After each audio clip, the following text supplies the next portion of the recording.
All right, hi everyone. Welcome Hi. to another edition of What's for Dinner. It's about 4 o'clock on this cloudy, kind of dreary Tuesday afternoon. I hope you're all doing well. Remember, everything you hear tonight is for informational and educational purposes only.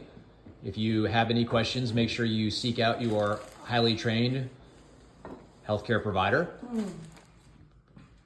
Anyway, we'll just leave it at that. How's that? Fine. All right. So who's going to talk about what we're doing for dinner tonight? You can. Okay, gotcha. For your stuff. All right, so Teresa started off. We did about 3 pounds of ground beef. So this was grass-fed ground beef that we purchased, and she mixed in some eggs, some butter, and some what else did you put in? Oh yeah, sharp cheddar shredded cheese in there. We got all mixed it all together, and then cooked it up in the skillet, and it's going to be super good. Oh yeah, you did. Say again. 5 eggs. Oh, 5 eggs in there. 3 pounds of beef and 5 eggs. Boy, that's going to sit well.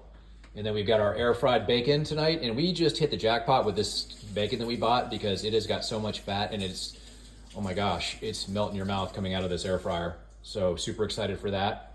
And then Teresa made her chaffles tonight, so she's gonna talk a little bit about how you made those, hon. So I did 2 cups of shredded mozzarella, 4 eggs, and a half a cup of almond flour. Mixed it together and then put it in the waffle iron and cooked it. Yum. All right, and we're going to season everything with either Jane's Crazy Mixed Up Seasoning or Redmond's Real Salt. Yep. And then I've got my sandwich over here ready to go with bacon, lettuce, ham, and I'm going to put on onion and tomato.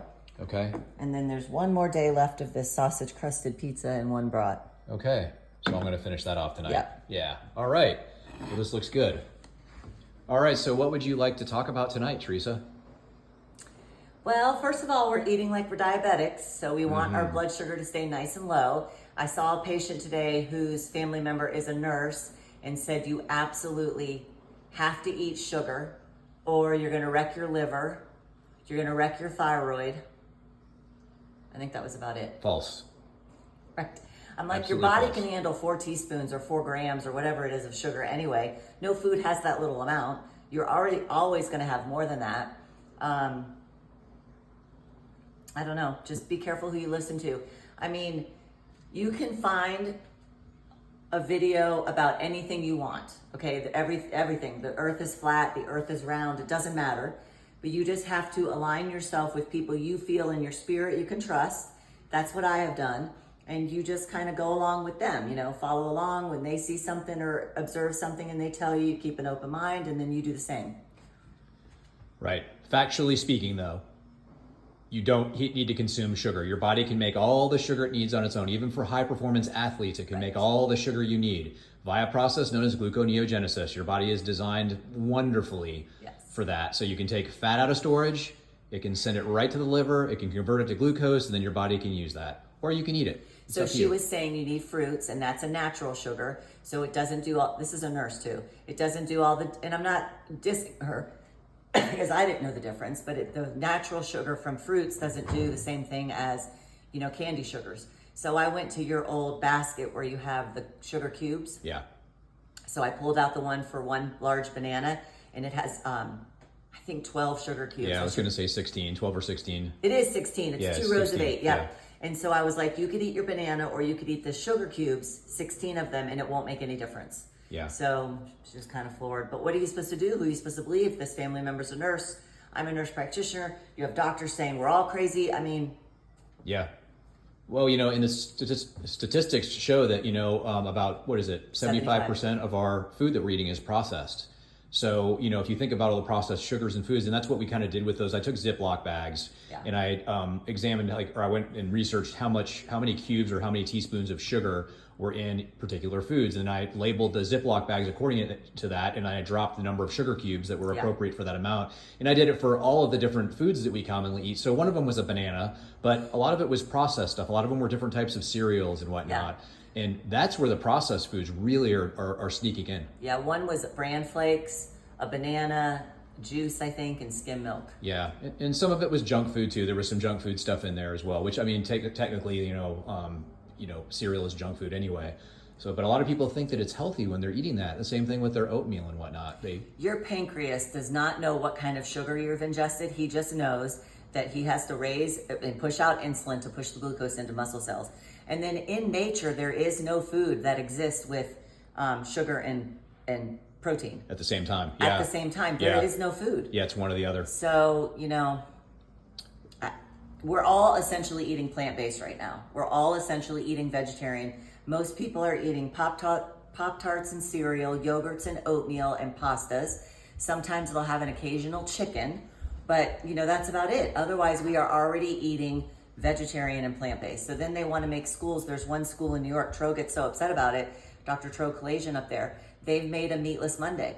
So now they're pushing vegan. So it's one thing that they advertise and they hire influencers to say that, but it's another to take meat out of the cafeteria on Mondays in a certain school district. Well, vegan is in vogue right now. It's the latest, greatest craze and everything. Yeah. And it's sad because the government guidelines are telling us we need to eat more and more plant-based products, right. Which 99% of the plant-based products, unless you're eating vegetables right. Directly or fruits, are processed in some way, shape, or form. But think about all of the different foods that we're supposed to be eating here.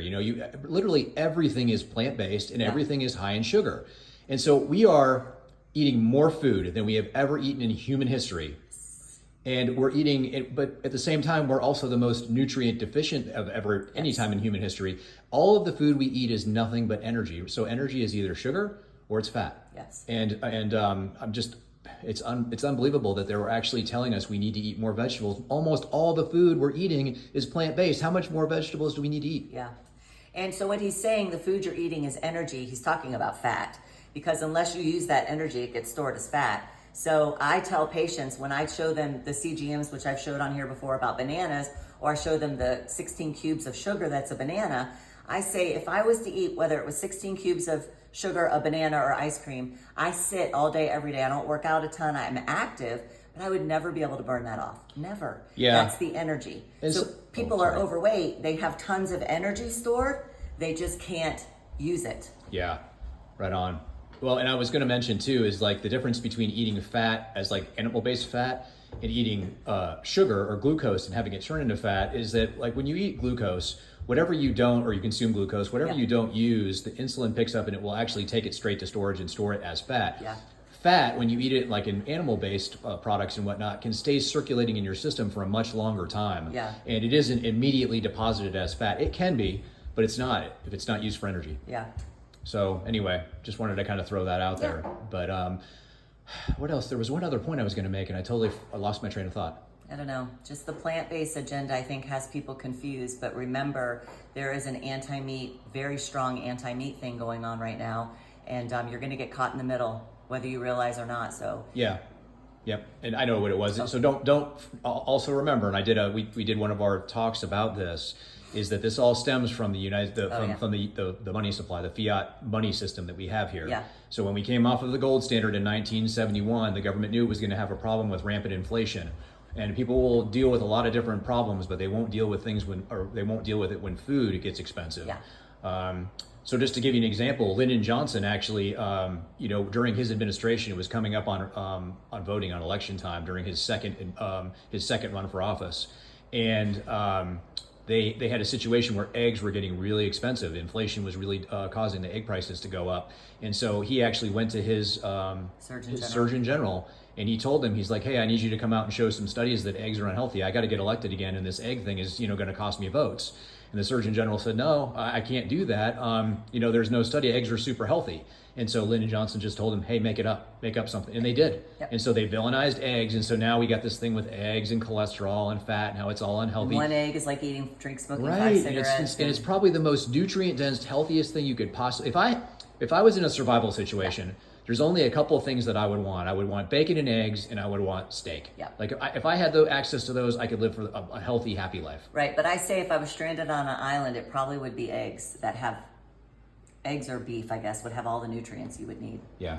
But the USDA, every 5 years, they meet and they rediscuss the guidelines. And so you guys should look into Nina Teicholz. She is an investigative journalist and she's written great books. But she has a group that she collects money for, and they've lobbied the USDA constantly. And the last time it was up for change, One of the council members, I don't know what they call them, I'm gonna call them council members, did a study was an author on low carb. So then when the council brought up studies for low carb to add it to the guidelines, they were like, there are no studies. The lady that sits on the council had a study. Yeah. So it's, it's money. It's money, and you're caught in the middle, and you're gonna have to figure it out. The ketogenic way of eating has more science behind it than any other diet or way of eating that's ever existed on the face of this earth, going all the way back to the early 1900s with epilepsy in kids. And that was all this other stuff we're talking about are just side benefits of the ketogenic way of eating. Right. So anyway, the real ketogenic diet for epilepsy has to be very high fat. The people that are using it, it's very difficult to get that high fat content. But if you want to do that, you can eliminate your seizures without medicines. Yeah, we're talking 80-90% fat content in your food, and maybe 10-20 at the most percent proteins. So it's a lot. Anyway, anything else? All right, well, good. We're at 11 minutes, so I think we did good. Yay. So, all right, guys. Well, thanks for watching. Tell us what you guys are having for dinner. Shoot any questions you got our way. Yeah. And as always, we love you all. God bless you, and we'll see you next time. Bye. Bye.